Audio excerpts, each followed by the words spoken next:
感謝主啊！今日咧係棕枝主日啊，咁係講到耶穌咧係騎着驢駒進入聖城嗰一幕，大家都好熟悉嘅。咁今日我哋會讀撒迦利亞書9章9節，點解嘅？係因為咧耶穌咧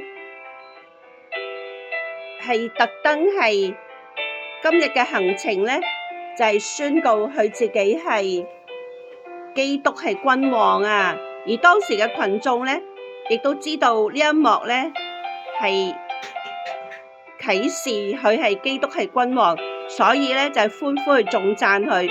可惜佢哋所頌讚嘅對象咧係一個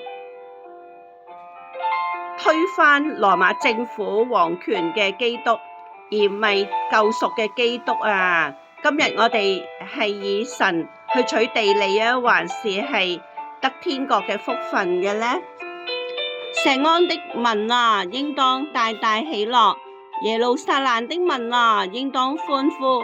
看哪，你的王來到你這裏，他是公義的，並且施行拯救，謙謙和和的騎着驢，就是騎着驢的駒子。